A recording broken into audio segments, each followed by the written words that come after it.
welcome to Off the Clock special edition with the one and only Alex of Gemili. Alex, thank you for taking the time out to be with us today. Do you want to introduce yourself the way you know or the Sure. way you like? My full name is Musupi Alessandro Khojane. I personally prefer the Musupi nowadays. Not even nowadays. I've always preferred the name Musupi. It's just that I was raised in Italy, so it was just better to say Alessandro. Alessandro is my second name. All right. And it just so happened I got into Italian restaurants, so it was just easier to use the first name as Alessandro Khojane because of the Italian restaurant. But my full name is Musupi Alexander Khojane. Musupi means leader, by the way, which I really am already. You know what I mean? Yeah. Okay, sound like direct marketing there. You know what I mean? So, I mean, Tebi, let me just quiz him a little bit, Musupi. A few questions. How's like, being a chef, being somebody who owns restaurants, spending time creating food and dishes and things? I mean, how's that life like? Just let us in that space. Life of a restaurateur. Yeah. Let me correct you first. I'm not a chef because chefs are people that went to school and have certificates and all that. Okay. I'm just a cook. So I used to work in a kitchen in Durban, Italian kitchen, learned to cook in Durban. Moved up to Joburg in 2007 with this big dream of opening a restaurant called Gemili. Reason for the name Gemili is because Gemelli means twins in Italian. Yeah. And my brother and I look very much alike. And funny enough, my brother's the one that studied hotel and restaurant But management. you're not twins. We're not twins. Okay. La Familia Prima, which is our slogan, means family first. And what we found was that there was no restaurant that catered to the whole family at the time in SA. We thought, in our little mind. Hence, Gemeli La Familia Prima. Okay. How it is to be a restaurateur? Oof, it's so much fun, bro, to be honest. But it's fun now. It wasn't fun in the beginning. In the beginning was pure work. When I say the beginning, I'm talking 2015 to 2018.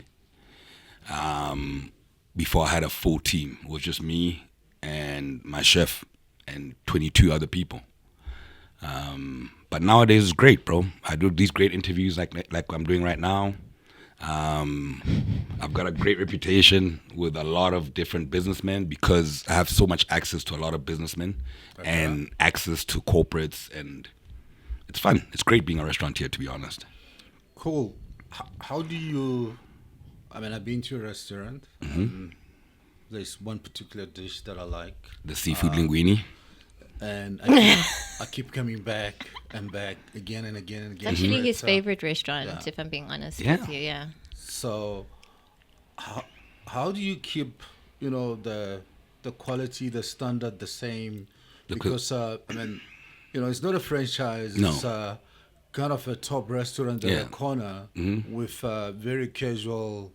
Not a lot of company policies and process on the wall.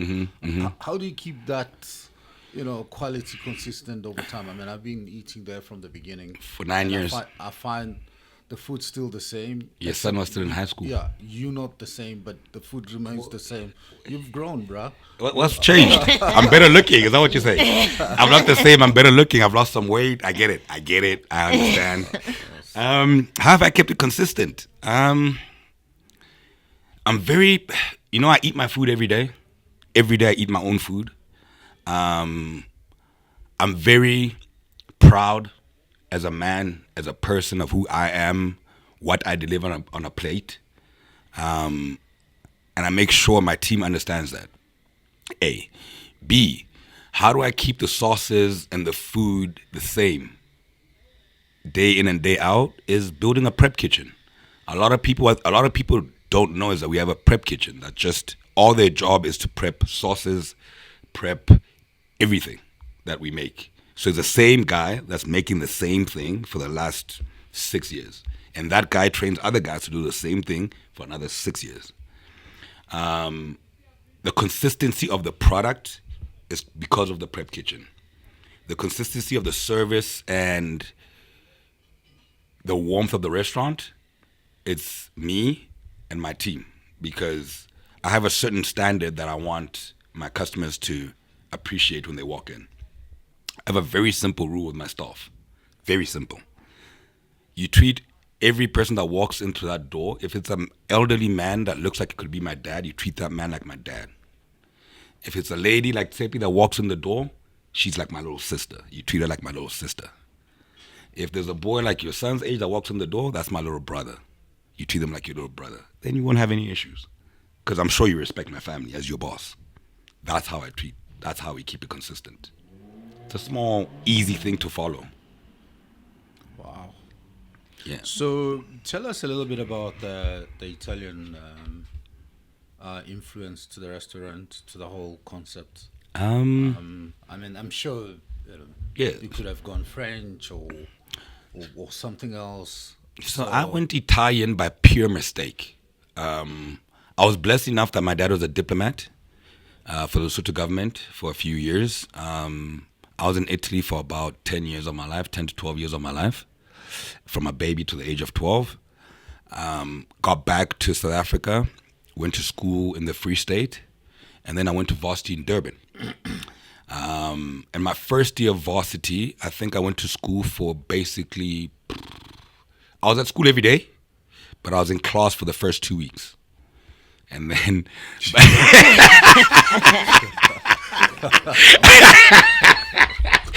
where were you actually? So what had happened was, I went to varsity in Durban, 2002, and I was studying marketing management, IMM. And I met a group of friends. There was about 6 of us in the group, of which one of the girls in our group is Ricky Rick's current wife. Well, Ricky's gone, but she's still the wife. Oh, really? Yeah. Wow. She was one of our crew members. Oh, Yeah, nice. Yeah. Okay. And in those days, there was a bar on campus. So imagine coming out of boarding school, first year of freedom, and these guys set us up by putting a bar on campus. That was a setup. That was just, self-control was not easy in those days. You blaming others? No, I'm blaming the school. Okay. Putting a bar there. I'm blaming the school for putting a bar there. And all we did was drink and party on campus. We were on campus, but we didn't go to class. And my first semester, June, came, and the other guys that were going to class were like, Ale, are you ready for exams? I'm like, exams? That's when I realized I hadn't been to school for 6 months. And then, I had to call home and be like, guys, so I haven't been to school this whole year. And my dad was I was the last born, so my parents have been not lenient. They just watched me. There was a point where my parents just watched me live. And my dad's like, what are you going to do? And I was like, I'm going to do both semesters in 1 year, in the second semester. My dad's like, okay, cool. Spider-Man. Yeah. And then second semester, I did the same thing I did the first semester, and I partied. And unfortunately, in October, my first year of varsity, my dad passed. And my father was the only man I feared. What is that? Yes? So that saved you? Not save me. This is where going to restaurateur comes in. Okay. So first year of varsity, didn't go to school. My dad passes that year in October. Sorry about that. It's okay. The following year, I had a choice between going to school or working. And I chose to start working as a waiter. And because I started working as a waiter, my mom was like, all right, I'm not going to take care of you because you decided that you're not going to go to varsity anymore. So my job as a parent is done here because you're a man now. And I started waitering at a restaurant in Durban. And a guy by the name of Marco Conte walked in. And he owned an Italian restaurant down the road. And my boss at the time, Joe, is like, that's Marco Conte. He owns a restaurant down the road called Marco's. Take his order and everything in Italian. Because my brother used to bank with Joe, right? Took the orders in Italian and everything. Marco was dumbstruck. And he's like, listen, I'm opening another restaurant called Pasta Brown's down the road. I need you to join the team. And that's where my restaurant career started. I just started working on the floor. Because I understood Italian food, because I was raised in Italy and I could speak Italian. Can you still speak? For sure. Okay. It depends who's asking. If she's hot, I can still speak. If she's hot, I can still speak Italian. If you're asking, I can't. You know? Yeah. Okay. So now, I'll you speak to Italian team just now. Reserve it for last minute. Yeah. oh, you Towards know the end, Italian? I speak a little bit of Italian, yeah. He's gonna Pronto, say- pronto. But Pronto. yeah, He's just gonna say that's pronto what it means is. hello. It's like he's answering the phone. Come on. He's gonna say, "Oh, I speak Italian." Ciao. Come on. We'll do that right there. The listeners can wait. We'll do it right at the end. Okay, cool. Yeah. Okay, cool. So you spoke about your dad being the only person you feared, and you studying marketing. When you made the decision to study marketing, was there any passion behind that? Like, what was the motivation? Did you want to Yeah. pursue something Yeah. there, or was it purely driven by the fear of your father? No. But he didn't even study, right? I mean, he was just drinking, right? Yeah, but No, but he got but accepted. the question was, Okay. what made me decide to do marketing? Is this your dad? Yeah. Is he your dad?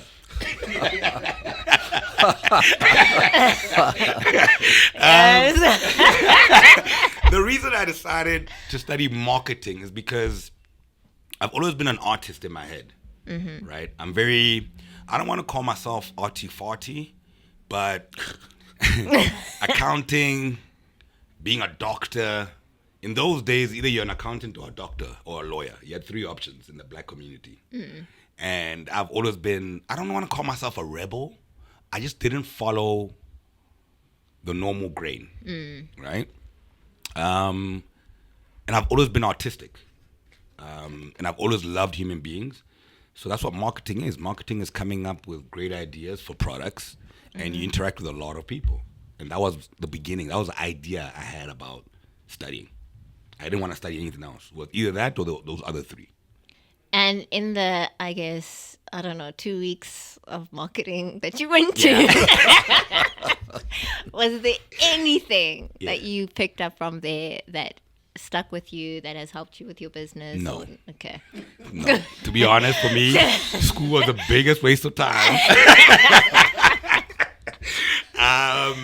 If it was up to me, yeah, honestly, what did I learn? I didn't learn anything from varsity. And that's the honest truth, because I really didn't go to varsity. I went to high school, and that was it. I passed high school with like average C's, D's. I got an F for Afrikaans, but we made something happen for me to pass. But varsity taught me nothing. I think everything I've learned on the ground. I've learned my job. I learned from doing it. So I'm a restaurateur. I've been a waiter. I've been a barman. I've been a cook. I've been a restaurant manager, and now I'm a restaurant owner. Yeah. So everything I've learned and I do today, I learned on the job. I always say there's only one man in the country that can take responsibility for me being who I am, and that's Marco Conte. That's the first guy I ever worked for. He was Italian. He treated me like his little brother. Sometimes not the best time of my life, but he treated me like his little brother, and he taught me restaurateuring. So school taught me in my books. Yeah. Yeah. That's fair. Yeah. And just to go back to, I guess, the first question that you asked, I want to know. Actually, I have like many questions. I'm but ready. Firstly, what is your favorite dish? On that the you menu make? right now?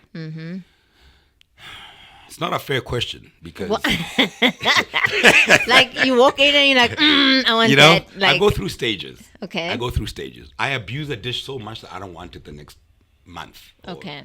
So currently, I'm going through a pasta all'olio stage, which is olive oil, garlic, chili, and prawns. If I want to juice it up, I add a bit of chorizo. Previously, funny enough, was your dad's favorite dish, which is a seafood pasta. Yeah. I ate that till there was calamari coming out of my ears. So I'm a binger. I binge on a dish. I love it, and I eat it. I eat it so much that by the time I'm done with it, I do not want to see that dish. I've come up with a new dish that I enjoy. So right now, if you ask me that question, the answer is pasta all'olio with prawns. Okay. And how do you come up with dishes? Like, do you get inspiration? Who's your inspiration? Like, how do you, what is that creative process for you? How do I come up with dishes? Like, I come up with dishes from going to another restaurant or somebody invited me over and cooking a dish. And then I'm like, oh, this would look so good if I wrap it with bacon. like involtini di pollo, which is just basically a chicken breast with a filling. I decided maybe bacon will give it a bit more salt and flavor. So I've got a Gemili chicken, which is a chicken breast with a filling wrapped with bacon.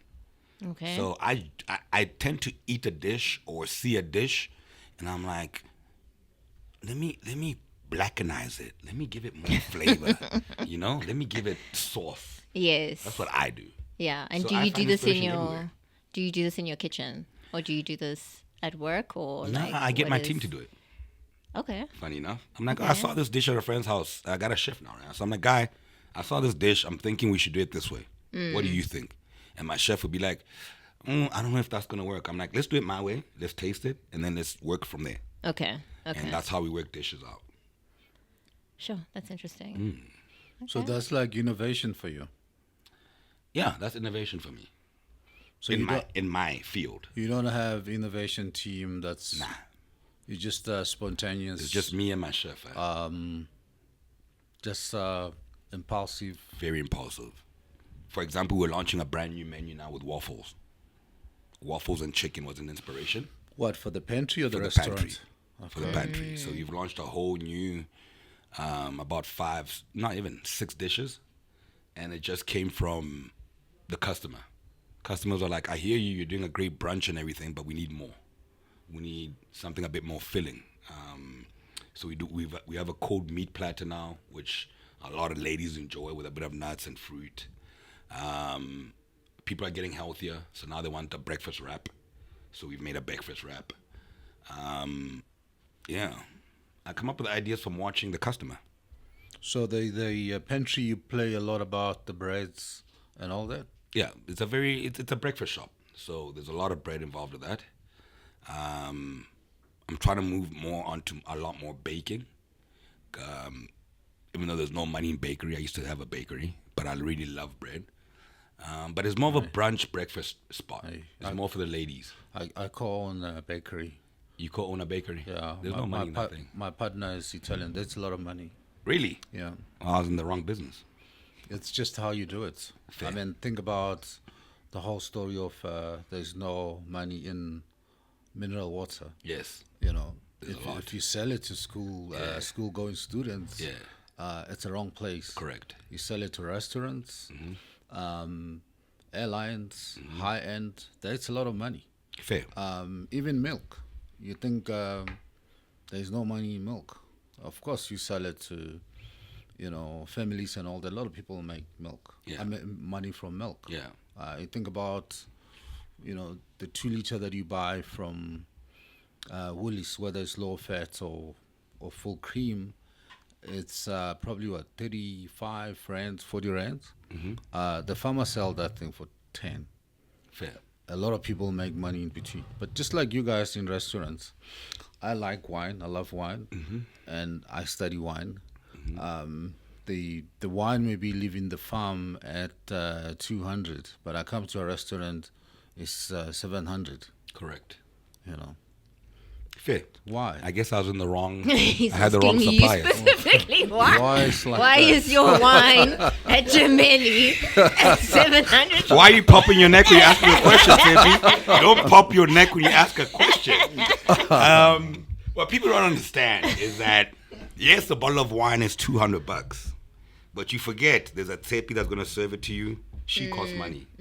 There's a fridge that keeps it at a certain temperature. There's electricity for that fridge. You're in a building which belongs to a landlord, and then you still need to make profit. You see how far down the line I am now? Yeah. That's why. Yeah, 700. You see how many processes there are to get to the 700? You know how many people I got to pay to get from 200 to 7? Yeah. I end up walking away with 10 rand. No way. But it's okay. A story for another time. Okay. I was just trying to explain how I got from 200 to 300. It's not 7, Dad. Okay, I'm just saying. Just trying to explain. Yeah. So, I mean, you look so happy, right? As a person, like, have you ever been sad, down? Oh. Life of an entrepreneur. Are you joking? Yeah. I'm down a lot. It's just people don't see the downsides. What puts you down? A quiet restaurant. Okay. We need to keep coming. Yeah. Coming. Keep coming. I'm very team orientated. Okay. So if my team is not sharp, I'm not sharp. I've got there's a few people on my team, about 15 to 20 people on my team of 140 that are very special to me. And between 20 people, a lot can happen in a year between 20 people. And if one person is down, we're all down. 2018 was a scary year. I was very down. I was in a lot of debt because I didn't know how to run a business. I knew how to run a restaurant. I didn't know how to run a business. It's two different things. A business entails the tax man. I didn't know there was a guy called the tax man. Have you ever met him? You've met him. Do you know him? Yeah. What does he look like? Describe him. But it looks like more dangerous than you. So yeah, I was in a lot of trouble because I didn't know how to run a business. I didn't know numbers, but I knew how to make a great pasta. I knew how to make a great piece of meat. I knew how to make a beautiful salad, but I didn't know numbers. So I was in a lot of trouble between 2018 and 2021. And I got out of that because of two gentlemen. A guy by the name of Tshepiso Mehlape and a guy by the name of Adila Kumar. So if you met me between 2018 and 2020, I was a different person. I was gray. I was very depressed. I lost a lot of weight. Yeah, actually, I met you around that time. Yeah. Remember we met him at the BMW dealership. He was working with his two dogs. He was in good shape. I mean, physically, not overweight, but mentally maybe something else. Mentally, it's a different animal, and I think a lot of entrepreneurs, and I'm gonna say black men, don't know how to talk about that.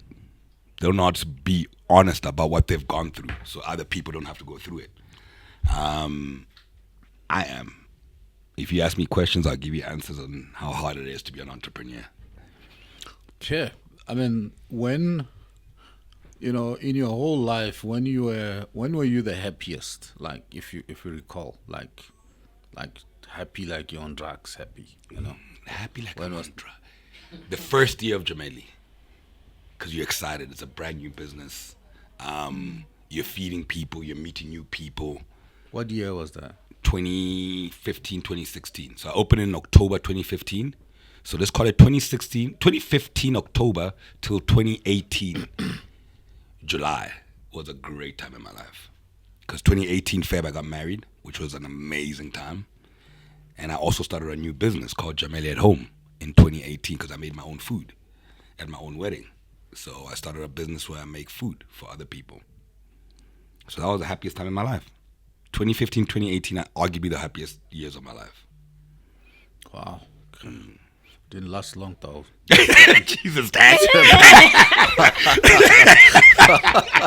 Didn't last long, you're happier than it. Jesus. Seppi, this is your dad. I keep asking this question. Please answer it. And I want you to answer it with a full heart to be like, yeah. And not, yeah, I'm with him. I thought you'd tell me about a 10-year streak of Nah, it was a short streak. It was a short streak. A honeymoon phase. Yeah. First 3 years of my business were the happiest years of my life. So you have ebbs and flows of happiness currently. How do you get out of the sadness back into the happiness? Yeah. What My do you current do? happiness is my daughter. Like, that kid makes my life so much easier and so much better because she's so innocent. And watching life through her eyes, because I spend so much time with her, makes me realize that life is actually not that bad. Like, there's a lot to learn. There's a lot that's fresh and new in her eyes. So I have to look at it at a fresh and new angle, like her. So currently, if you were to ask me what my happy time is, when I'm most happiest, is when I'm with my daughter or with my team. Those 20 or 15 people I was telling you about, that's when I'm happiest and most relaxed. Okay. So just to follow up, famous question for me. Are you deliberate about spending time with your daughter? Oh, 100%. Just let us in. Very deliberate. How So do you do, So my daughter, is my biggest ever commitment in my life. Ever. Bigger than committing to being married, bigger than committing to being a restaurateur. Being a father is the biggest commitment I've ever had. And my daughter is a choice I made. She's not my biological daughter. So I made that choice when she was still in her mom's stomach, that she's going to be my child. Yeah. You say she's not your biological daughter? No, she's not my biological child. Okay. She, so, should we go through my daughter's story? You want to go that way? Yeah, please. Okay. My daughter is actually one of my team members' kids. She fell pregnant with a guy that wanted nothing to do with the baby. And at the time, this team member of mine, who started as a door lady with me, actually, funny enough, Yeah. she started as a hostess in 2016. And now she reports straight to Andile Kumalo. She's in accounts. She's the boss at the shop. Like, she shouts at me in the morning, every morning. She fell pregnant with a one-night stand with this guy that wanted nothing to do with the baby. And I remember thinking, now, if you're going to be a mom, do you understand the financial implication and the time it's going to take for you to be a mother? And she's like, Alex, I don't care. I want to be a mom. I'm like, you sure you want to be a mom? She's like, I want to be a mother. I'm like, okay, I'll help you financially. And that's where it started, as a financial help. And then I picked up the baby on the 11th of April, 2022. And I used to check on that baby every day of my life. And I decided one day that I'm going to adopt this baby. And we've gone legally and adopted her. She calls me dad. So, yeah, that's how she's my daughter. Wow. It's Yeah. a very powerful story. Yeah, and like, So hence, the soft side of you. I'm a softie. Yeah. It's coming I'm a through. big softie with tattoos. I see that. Yeah. So, Yeah, I'm a very big softie. So again, as I said, my team is my life. Like, I've spent more time with my team than anybody else in the world. wow. So, I mean, when you explained the time when you were most happy, you told us that when you opened the restaurant, it's like honeymoon, I made it, I'm here, you know, my kitchen, my restaurant, my this, and then you got married, you made the food for your wedding and all that. So you didn't have kids with your wife? No, we didn't have any kids. Reasons for it, we tried, and that's what people don't like talking about this. We tried for like 18 months. It didn't work out, so we stopped because we decided. I'd always said I would never want my wife to go through IVF for a baby. Like, I wasn't that desperate to be a dad. But as time went, I was like, damn, I love kids. My dream has always been to have 3 kids. That's always been my dream. But my wife's health was more important to me than having kids. Yeah. Okay. So we never had kids. And when we got divorced, that's when I literally dove into being a dad with Nala. She was my little crutch through my divorce. So you kind of defaulted to that after your divorce? I was more of a father after my divorce than I was before my divorce. Wow. Before my divorce, I was a financial father. And now I'm a very full-on involved. emotional. I pick up my daughter from school every day. She sleeps at my house 2 to 3 nights a week. Her mom runs my life. The reason why I made that decision in the beginning was I knew that Nail's life would change, and she was my PA at the time. And I don't know how to tie my own shoes. For example, I don't know how to book my own flight. I've never booked my own airplane flight ever. So Nail ran my life, and if her life went pear-shaped, my life was going to go pear-shaped. So in the beginning, it was a calculated decision. Okay. And it's just developed into something else as time has gone. And I mean, what's your kind of family aspirations? You're gonna have 3 more, 4 kids or My something? family aspiration is to have another 3 girls. I don't want boys. I don't want those things. I don't want boys. What do you mean?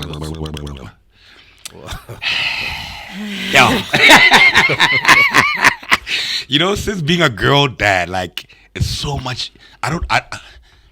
For me, it's so much easier to love a girl. But it sounds like you got a very difficult frame of reference for the boys. Why? Why don't you like them? Because I don't like the police station. I mean, You know, the chances of your son going to the police station are very high as opposed to your daughter. depending on your parenting strategy, No. you don't trust yourself. I've been to a police station a few times. My brothers have been to a police station a few times. I've got 2 sisters. I've never been to a police station. Okay. Yeah. That's your frame of reference. Fair sample size. You know what I'm that. saying? You know what I'm saying? And like, I believe girls never leave home. Ever.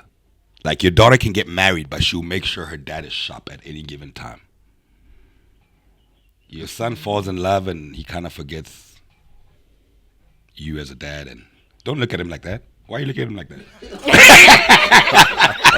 It's like, don't put the Why are you giving the death stare? I know it sounds very childish, my answers, but that's what I believe in my head. I genuinely, girls are so much easier to love. I don't know. Just girls are easier to love. Well, I mean, all I can say is... You have both. You should be able to tell us. I wish you well, bro. Thank you. You should tell us, actually. What do I tell you? What do you want to know? What I was want to easier? know who was easier between your daughter and your son. They were, different. And they are different. And I like them like that. Because, they're not twins, Fair. I love my son. He's very kind of what you see is what you get. Yeah. Is vibrant in that way. Mm-hmm. I also love my daughter. She's my favorite daughter. You only have one. You only have one. You need to stop this thing. She's very cool. Yeah. And different personality. And that's, I like the mix. Fair. So and I think that's the good thing about having a couple of kids. Yeah. Because you can relate them, customize your approach to them. Yeah. Because I know things that I won't, even go to when I'm with my daughter, and I know things that I'll go to with my son because I know it's like, You get it. She won't get it. yeah, Fair. type of a thing. So it's, and just to let you know, I had kids when I was much more younger, Yeah. and I think it was good if you can. Avoid the rush, bro. Start now. Yeah. Because you grow with them. I want to have and, 2 there's firstborns next year. Don't ask me how. But personally, in 2025, I want to have 2 firstborns. Okay. When you say 2 firstborns, you mean twins? Huh? What? What are you asking, Tshepi? 2 firstborns. Firstborn to who? Like, Number 1 and 2. You're pushing the wife thing. I told you I'm not doing that thing again. I've done nothing once. You don't do that thing more than once. Surely there's something wrong with you for going through pain twice. I mean, I'm kidding.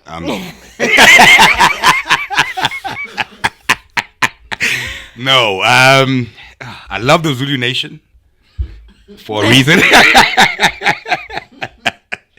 I was married to a Zulu woman. Yeah. I think she's still one of my good mates. Like, she's still a very good friend of mine. But I love the beliefs and the tradition of the Zulu Nation. Hence, my 2 firstborns. Just let us in, man. What's that? About this your experience? About Zulus. If you put it that way, True. Have you ever been called Baba in your life?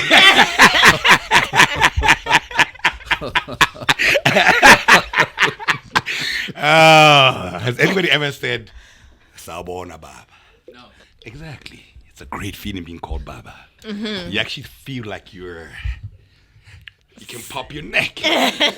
you don't want it anymore. No, I do want it. That's why I'm gonna have 2 firstborns. Yeah, that's what happened. You're very superficial, man. You're leaving a lot behind. No, seriously. I don't see myself getting married again, but I see myself with 4 kids. That's the answer. Yeah, it's a very incomplete answer. Tshepi, do you guys write essays every time you have to give your dad an answer? Like, Well, you have to go with the full story, otherwise Okay. it will be interrogated. my full story is I want to be a dad, but I never want to get married again. Okay, I just want to adopt. I won't adopt. This time they're going to be biological. Okay. Yeah. But have you figured that out, or is just still aspirational? Still aspirational. This candidate, I'm a good-looking guy. I've done very well for myself in life, you know. Gauteng is a heavy place. The dating pool has got a lot of pee in it. Like, it's bad. It's bad out here. So women look at great, hard-working, good-looking men like myself, you know, to be fathers. So you're gonna embrace that? Oh, I love that. As a bachelor Yeah, right that's now. like That's the best. he's got leverage. He's got a. Oh, it's the best. Yeah, I'm gonna leverage on that. Well, I wish you well, man, with that, Jenny. Thank you, Peter. I think we'll talk to you next year, October time, and just check how you. Next year, October, I might be like, status- Peter, there's a 2-month-old and there's a one that's coming next week. Status update. I'll of give you a that. great status update. I promise not to let you down. So now my aspiration is just to be a dad, bro. I think I've done a lot. I've lived and I've done most of the things I wanted to do. My next thing is to be a dad. I've always wanted to be a dad, as I said. I've always wanted to be a dad of 3 girls, and that's what I want to do now. And I can afford to do that now, thanks to the team that we've put together that's running the businesses. Okay. So I think that's a great segue into work-life balance. Yes. That sounds like you've got a lot of work-life balance. Oh, too much Currently. now, yeah. And Small the, life. the reason for that is Nala. Okay. If it wasn't for Nala, what else would I be doing with myself? I'd be working every day.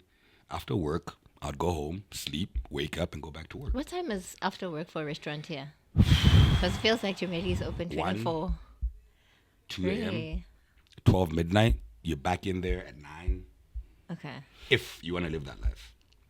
That's the life I lived for the first 3 years of my restaurant until I got a team. And then I started coming in at 12 and leaving at 1. And since Nala has been around, I come in at 1 and leave at 5. And So- things are still the same. Yeah. So just tell me, Yemen, with that, how many hours do you do of sleep every night? Oh, I love my sleep. I can sleep for 8 Hours. to 10 hours. No, but I mean that's your wish. But No, how no, many that's what hours I do you do. do? I'm not You lying. You do 8 Yeah, to 10. 8 to 10 every night. Do you know that the 4 kids will change that? Well, The biological 2 firstborns. you know what? You know, the beautiful thing about the Zulu nation, as I said, is that the babies live with their mothers, you know?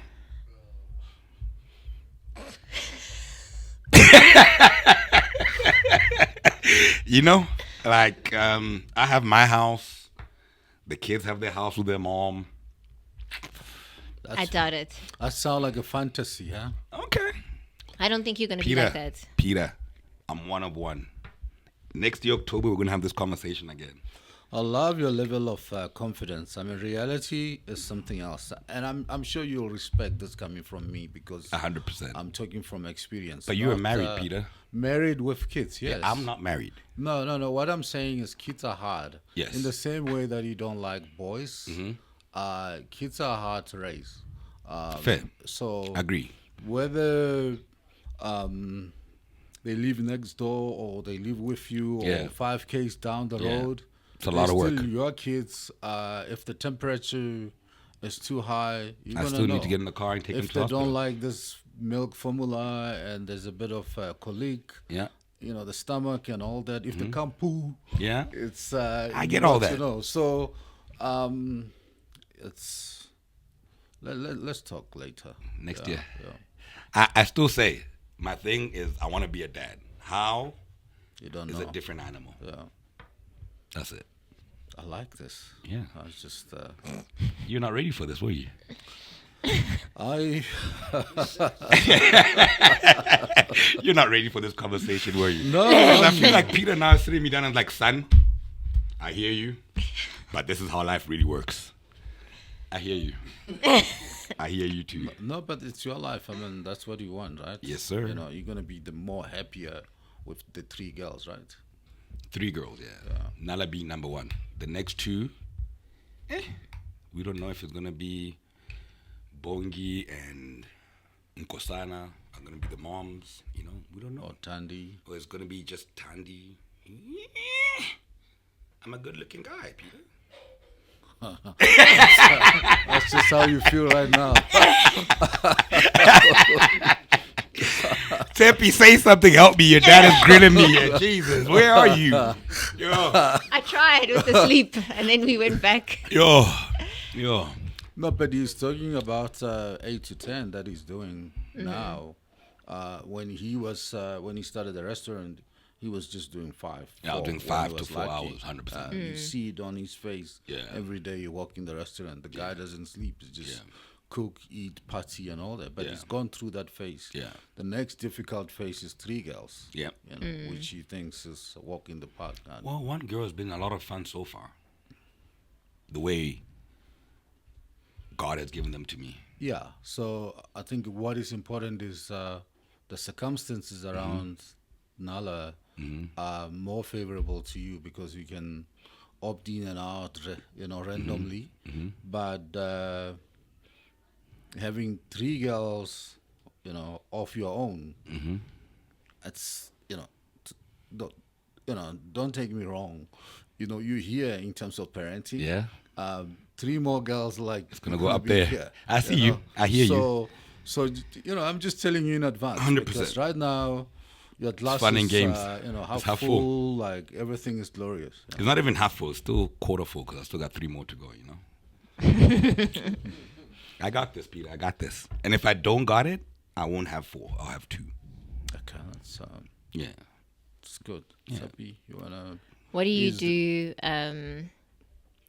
as hobbies? Spare hobbies? time. My hobbies are riding motorbikes. I've got a Harley. Really? Yeah. I used to ride super bikes. And then I became older and they became very fast. And the truth is, actually, my partners at the time forced me to get off super bikes.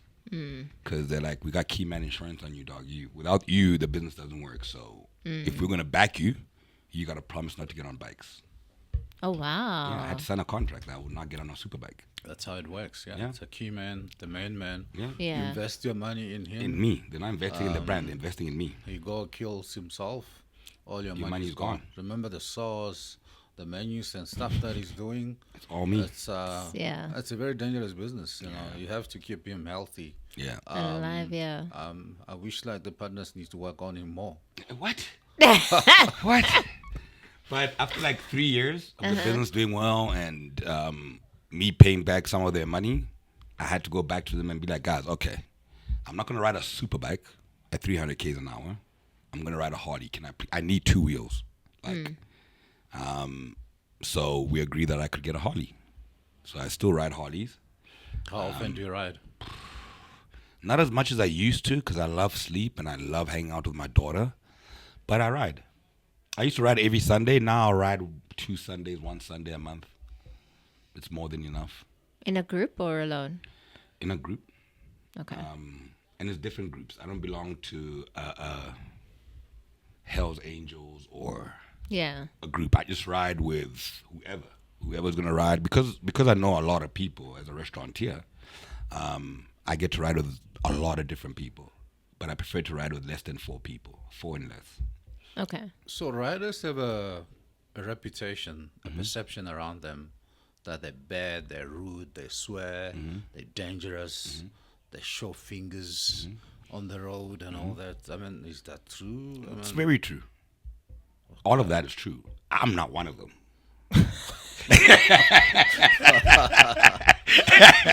That's very true. That riders are rude. They're very aggressive people. But that persona has changed a little bit. It's like tattoos. In the good old days, whoever had tattoo were bad boys and they were gangsters, and now tattoos are art. There's executives, the CEOs with tattoos now. Same with riding. As time goes, that whole aggressive leather, carrying a gun, middle finger attitude has softened up because as humans we've softened up a little bit. So yes, the reputation is true, but I think bikers nowadays are not as aggressive as they used to be in the good old days. Okay, I want to ask you if you've got a gun. No, I don't have that thing. I don't like that thing. Okay. I don't like that thing. That's such a weird question. Yeah, that though, like, it's a fair question. I don't like guns. Yeah, I don't like guns. I don't trust myself with a gun. I don't have the temperament for a gun. Okay. You gotta have a cool head on your shoulders. Yeah, I get the general understanding. I don't have that. What are you saying? I don't have a cool head. I know. That's the beautiful thing about knowing myself. And I'm always like, with a gun, I'd rather die than go to jail. Let me explain how. If I have a gun and I get into a fight with you and I'm emotional and I shoot you, I'm going to jail. Right? If you and I have a fight and you shoot me, I'm dead. And that's that. It's done. Hence, I'm scared of jail. And I don't have a temperament. I've got a temper as well. Sometimes. Yeah, it doesn't show though. You know what I mean? Should ask some people. All right, let's get a little bit more serious about where you're going with the whole restaurant. I mean, what's the end game with Gemili? Where are you going? The end game with Gemili is to open a Gemili in Portugal. Okay. I want to open. You're not done with South Africa. I've got one more in me for South Africa. Where? What, you got Cape Town? I've got Cape Town. What is it called? Therapy restaurant. What? I mean, sound like a massage place. Why did you come up with that name? yeah, it's like a major. I thought you were actually talking about the real therapy. No. Like, We have a restaurant called Therapy in Cape Town. The reason why it's called Therapy is because we met these two young guys from Cape Town, from Khayelitsha, and they made a big name for themselves in the northern suburbs of Cape Town. The southern suburbs, funny enough. Cape Town, like the southern suburbs, the wealthy suburbs. And there's a bunch of kids that came out of Khayelitsha and had this dream of opening a restaurant because they believe that for them, having a restaurant would be therapeutic. So the name actually came from them. These two young guys. A guy by the name of Vince and a guy by the name of Lloyd. Okay. Which are partners in Cape Town. Yeah. And for me, I love the name because I used to go to Cape Town for therapy, mental therapy. I'd go to Cape Town. That's why I go rot. Because there's nothing to do but drink wine and look at the ocean. And then Cape Town, like you look at people in Cape Town, everybody's walking backwards there. It's so slow. So it fit perfect for me. The name was perfect. I can hijack the name and give you a story of how I came up with the name called Therapy because I used to go to Cape Town for therapy, but it's not. It's Lloyd and Vince's name. They came up with that name. What do you mean? Were you mentally sick going for therapy or No. what do you mean? Just mental therapy. I'm tired of Joburg and I need a break from Joburg. Cape Town was my you mean in that Wusa space. Yeah, in that way. Yeah. Okay. And how's that restaurant doing? It's doing okay. You can never compare. It's doing good for Cape Town, but if you're used to Joburg numbers, it's not doing great. If that was my first restaurant, I would be happy with it and ecstatic, and I think I'm milking it. But now that we know the numbers of Cape Town, of Joburg, it's doing okay. It's a lifestyle restaurant for us, more than anything else. It's an excuse to get away from the wives. I'm kidding. It's a restaurant. No, it's a great restaurant. It's like a lifestyle restaurant, It's a great excuse to go to Cape Town. And as an entrepreneur, it feels like you're not wasting money by going to a city and booking hotels. And it's a lifestyle restaurant. Okay. And then when you say one more... I got one more for Joburg, which will be a Gemili Bambini. Because I want to go up. Bambini as Bambino? As in Bambini. Bambini is plural for Bambino. Okay. Right. There's Italian. There we go. You see how it came? Yeah, you see I did a little side jab. I'm Yeah, like, why are you hitting me like this?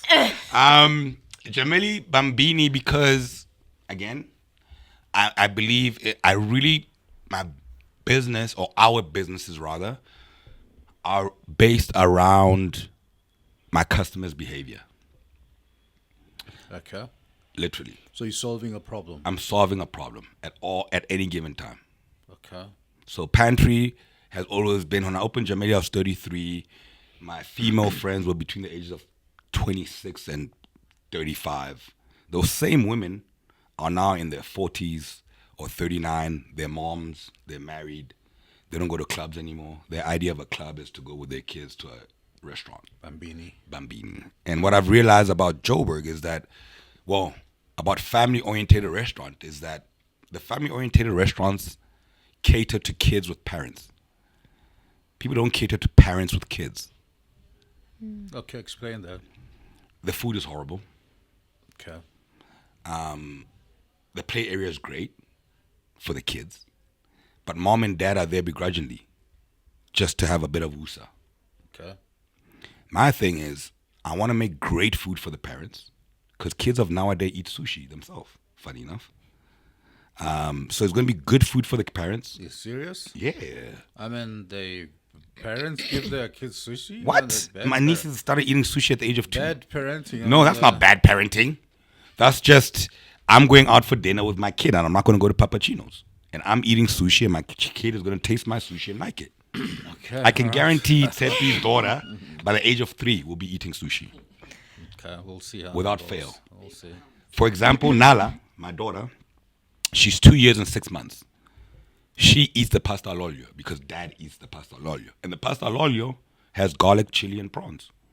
And she eats it. 2-year-old eating chili? Bro, I don't get it. But she does. It's like doesn't blink like. No, she Huh? just eats. She just eats. Because that's what we eat.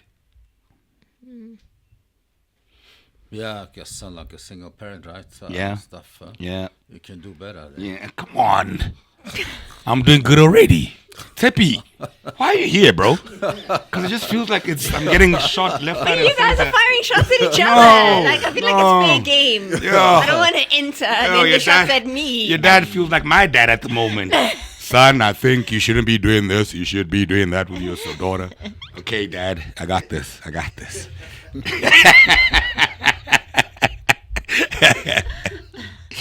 Tshepi, ask questions, please. No, but you're still elaborating the whole vision of. Gemili Bambini. Yeah. The vision of Gemili Bambini is to have a restaurant where kids can finish school, after school, have a great meal. After they have a great meal, be able to do homework with a proper teacher. Homework? Homework. So I'm going to have au pairs on site. Okay. Wow, that's some concept. Yeah. I can see through that. Yeah. Like, Because let's be honest. That my customers that I cater to, which is yourselves, the Tsepis of the world, 80% of them can afford a driver and a nanny. Right? What do the driver and the nanny do once the kids are at school? They pretty much do nothing until the kids come back from school and the kids sit in front of a TV with the nanny because you're at work. Right? yeah. Why not get the driver to pick up Mavis at the house, the helper? Pick up Khotso, your kid from school, the 2 of them. Okay. Bring the kid to Gemili Bambini. Now, the kid is with the helper, so the kid is comfortable. Let them have after school meal, which is lunch or whatever. And then after that, instead of watching TV, they're going to do homework or they're going to have some educational lesson. After that, they can nap. There's going to be a napping area to a certain age, and there's going to be a play area, which is going to be very different. It's going to be very outdoorsy. I don't like these jumping castles, whatever. Those are fun. You can do that at your house. I'm building an outside proper play area. Okay. I want to have like mini basketball courts. I want to have mini soccer fields. It's going to be on like 6,000 squares of land. I'm going to have paddle courts. It's going to be more than just a restaurant. Wow, beautiful. Years ago, I actually funded a program called Top Dog Okay. with an NGO called Africa Tukun, Okay. which was to provide exactly after-school care for underprivileged children. There's a setup in Alex, Orange Farm, I think Deep Slewed, or even what's the other place in the Western Cosmo, where because most of this kids, the parents are working in your house, making Correct. your house great and all that. The kids don't have anybody to go to. Correct. They don't even have the TV, so they go to a top dog school. Yeah. Get helped with homework, and then eat a little bit of pasta, but not the same grade as the one you serve in your restaurant, and then play a little bit. So you taking it from here to there. So I like if you're looking for investors, let me know. I'll let I you like know. the idea. I'll let you know. Am I gonna get lectured about my 4 kids and 3 mothers? Why? Why did you bring that up again? Where are we going? No. He's a dad, bro. No. He's a dad. Let's bro. switch gears. Okay. You all said right, Portugal. Why Portugal? Why Portugal? Portugal is the only other country, Lisbon, to be more exact, is the only other country or place that I could see myself living in besides South Africa that I've been to. The produce is amazing.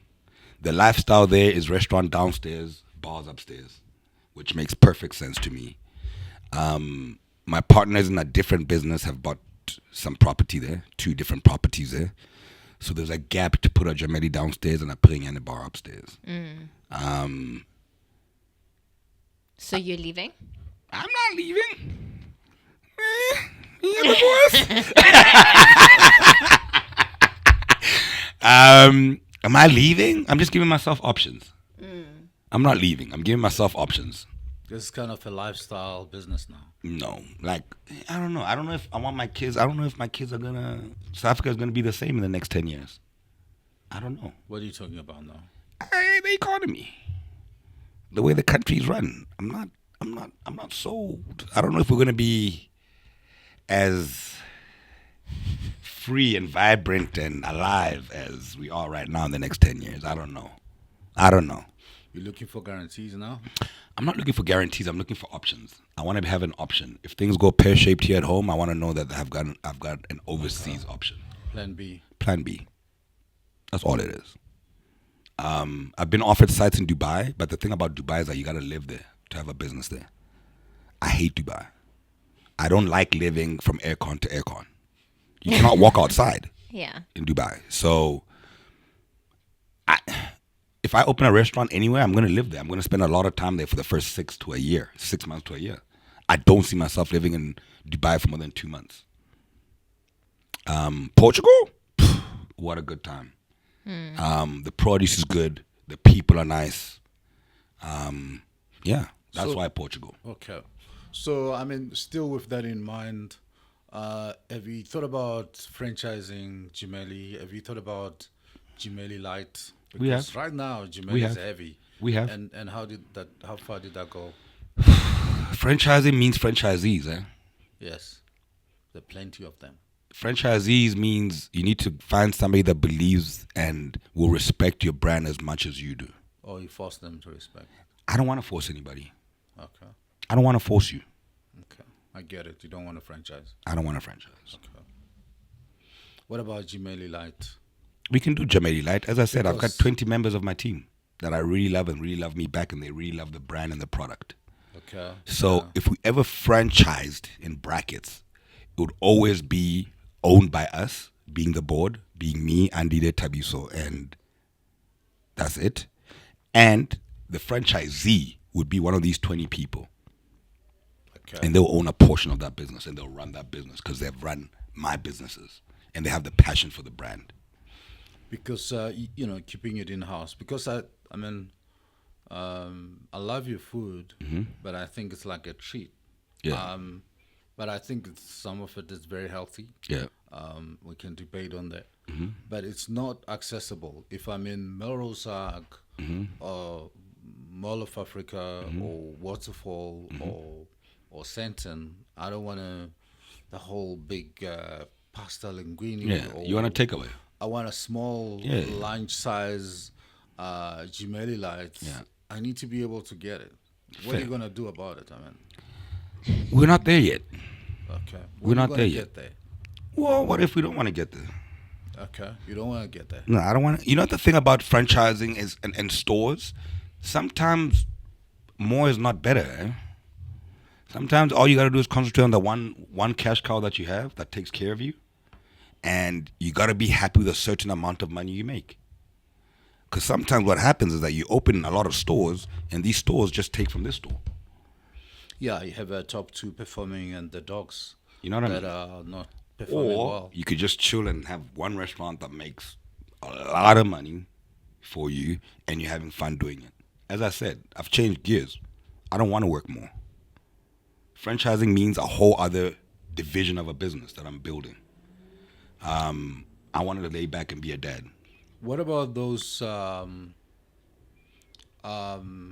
corporate kind of events where you bring in Gemili into them? I was Gemili at home. I was in one event. I think it was done by BMW Top End, Yes. where they bring the chef in a Correct. different location and serve maybe 20 clients, do a business presentation or a demo of a product or something.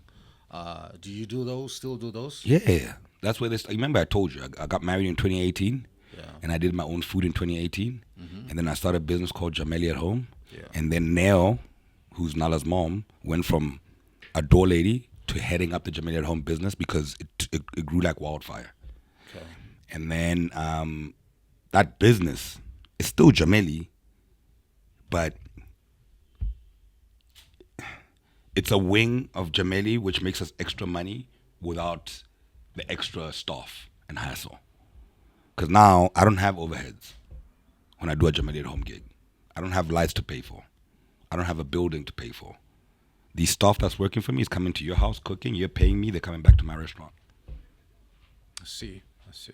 Yeah. So you do the same with the Pantry? Pantry, we don't have that yet. Pantry is a breakfast brunch shop.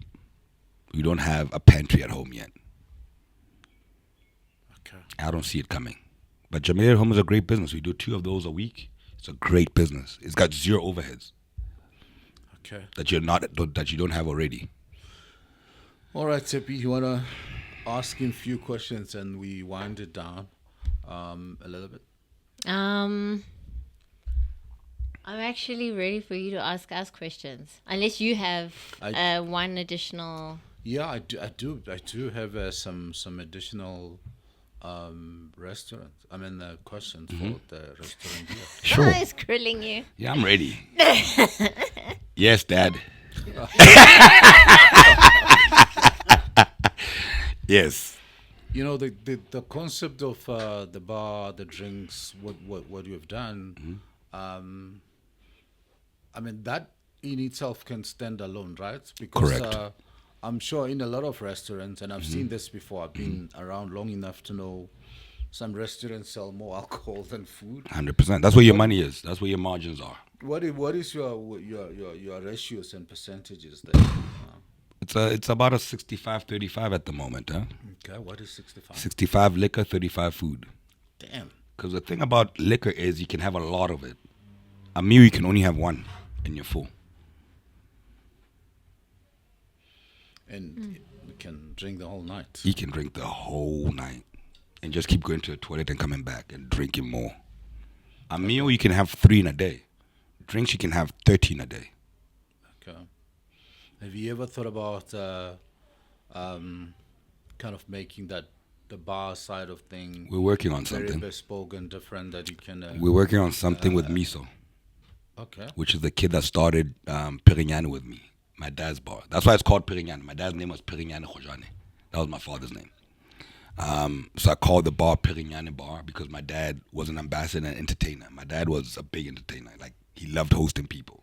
Was your mom okay with you playing around with your dad's name? Hey, it's my father. It's not her choice. It's my father. That's my father. I decide what I want to do with my father's name. What? My mother? She actually shed tears when she heard the name. Shame. Yeah, I think because she was happy. I was my father's son. I'm my father's son. I've always been my father's son. I was closer. I think as the last born, I spent a lot of time with my dad. My dad went from a diplomat to a businessman in Lesotho and the Free State. And I used to drive my dad around everywhere. I was my father's son. Like, you could never meet my dad without me there. Wow. Yeah. You miss him? I wish he saw what we've done. He passed when I was 18. So what's interesting is that he's been gone longer than I've known him. I'm 41 now. So my dad has been gone for 22 years. I knew him for 18. So most of my life I've lived without my dad. My adult life I've lived without my dad. So yes, I miss him as my father, but I wish he could have seen what his kids have done. That's all. It's nothing, oh my God, I wish my dad was here. My life would be so much better if my dad was here. No, life, I wouldn't know. I don't know, right? I don't know. I lost my dad at 18. I became a man at 18. For me, I don't think I would own a restaurant today if my dad was alive. Why? He wasn't going to allow you? Not going to allow me. I was my father's son. I was going to end up owning petrol stations and farms. Because I was with my dad every day. So if my dad was alive, I wouldn't own restaurants. I would definitely still be in the Free State running farms and petrol stations. Because that's what my dad did. Okay. Yeah, I mean, ask you one question and then we'll allow you to ask us any questions if you do. No, I don't have questions. Okay. I just want to know how your son survived. So, yes. So, the question that I asked everybody here, Yes. which is kind of a standard question, is how did you meet your wife? I met my wife in Cape Town, 2012, I think, 2011. As you know, most of us from Joburg, during December, we go to Cape Town to party. And a common friend of ours, who was very good friends with me and one of Gugu's best friends, was a guy called Cyril. And Cyril was at... That's Cyril Ramaphosa. No. I used to call him Cyril Ramaphosa, funny enough. And I used to call... Every time I saw Cyril, I would call him Ramaphosa. I don't even call him Cyril anymore. I'd be like, hey, Ramaphosa. He's like, shut up, Alex. Anyway. So Cyril was at Gugu's house. I called Cyril. I was like, bro, where you at? What are we doing tonight? And he's like, I'm at a friend's house in Camps Bay. That's where I'm at. If you want to come over. So I went. And just to find out that it was Gugu's home, Mampumi, that you studied with, his house. And that's where I met her. And I told her that year, 2011, funny enough. I remember telling her, because... oh, poor Gugu.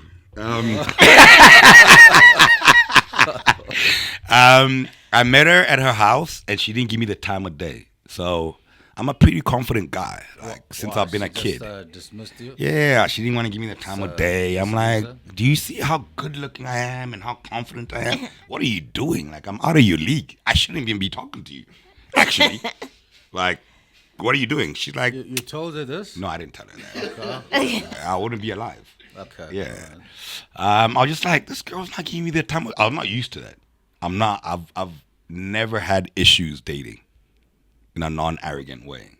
I'm the last born of... I have brothers. I've always had brothers who were very, very, very handsome. And they dated a lot.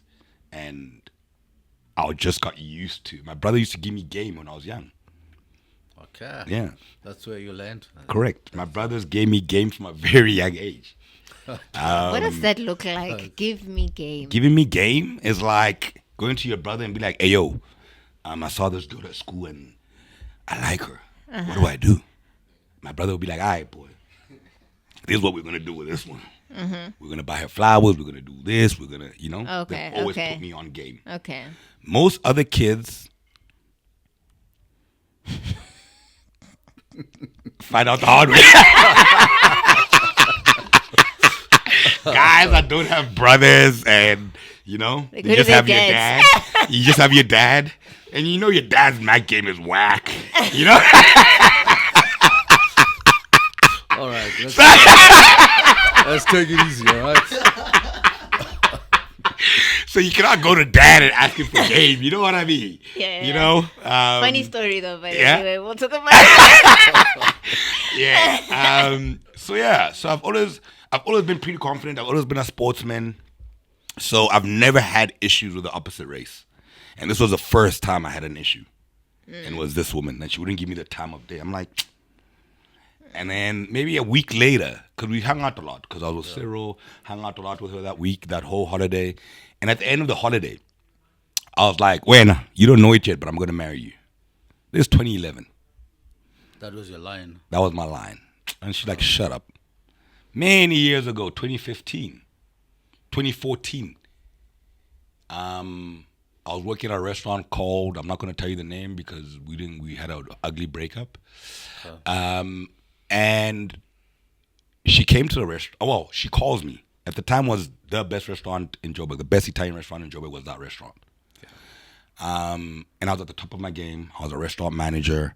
And she calls me and she's like, I hear the restaurant you run is the best restaurant in Joburg. I'm like, yeah. But because I'm spicy and I knew she had a boyfriend, I was like, tell your man to bring you, bro. And I knew the boyfriend at the time was a deadbeat. Because he couldn't afford it. Because I knew it. Because I'm a bad guy like that, right? Their ex-boyfriend was a deadbeat.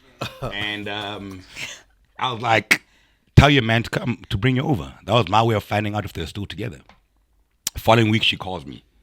She's like, hey, yo. And my wife is very tomboyish. She's very confident. She's a monster. My ex-wife she's amazing. She's still an amazing person. She's a monster in her own right. Even in corporate, she's very intelligent. Anyway, so she called me again the following week, and she wants to. She's like, "Hey yo, I hear you run the best restaurant in Joburg," and I'm like, "Bro, tell that nigga to bring you. Why you keep asking me this?" And she's like, "I'm not with him anymore." And hands up the phone, and I pick up the phone. I'm like, "Oh, you're single? Come through." And that's how it started. And that's how I started dating my wife. Wow. Yeah. I can see the glitter and That's excitement. My nigga. That's my nigga. That's still today. Like, I have a lot of respect for my ex-wife. I don't have a bad word to say about my wife. Funny enough, I still call her my wife, and people are always like, "Bro, it's your ex-wife." I'm like, "Yes, it's my ex-wife." I've got a great relationship with my in-laws still.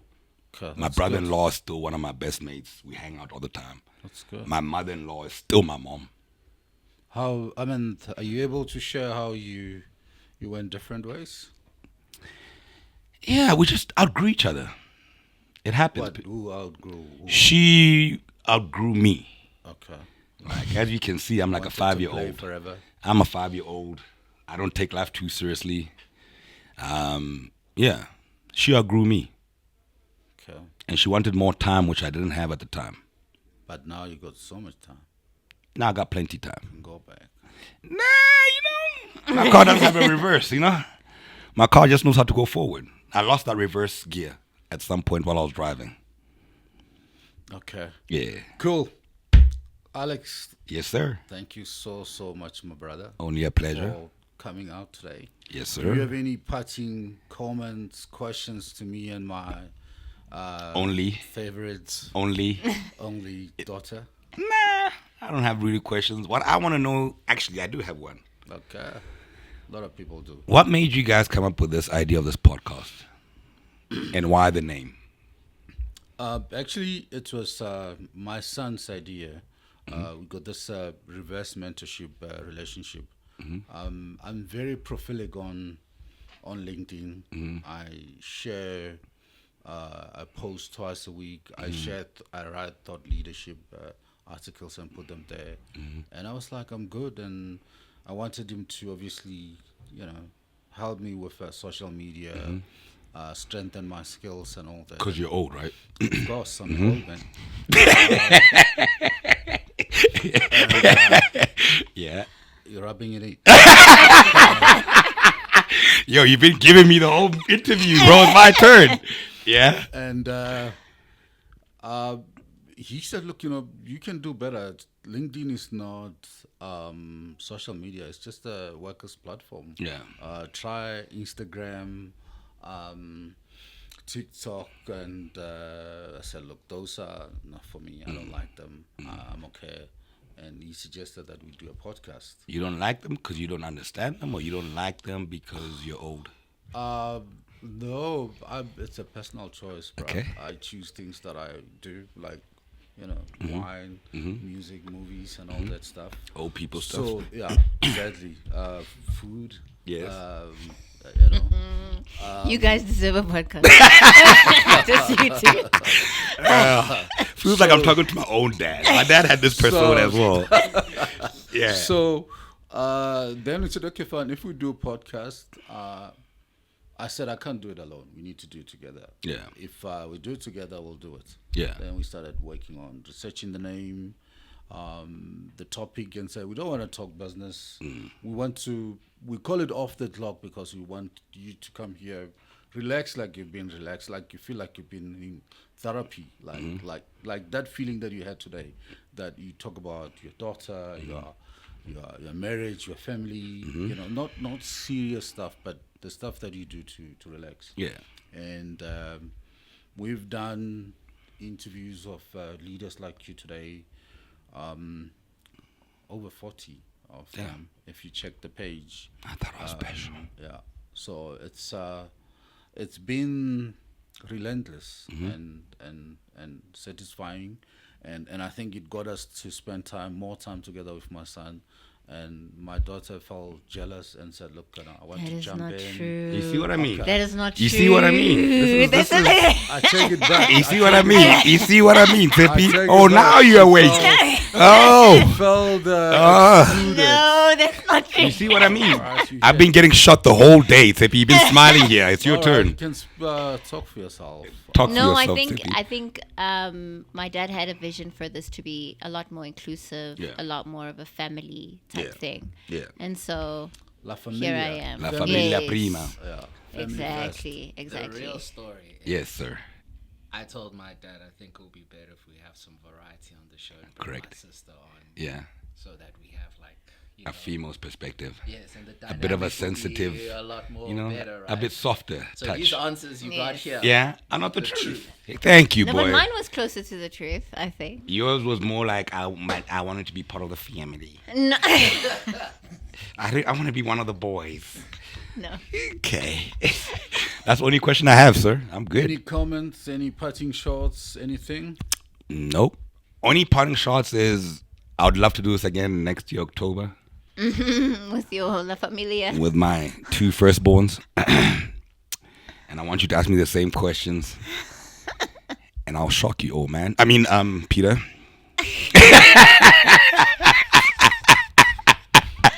It's a lot of editing work. I need that old man part in this interview, or else don't post it, please. So thank you, man.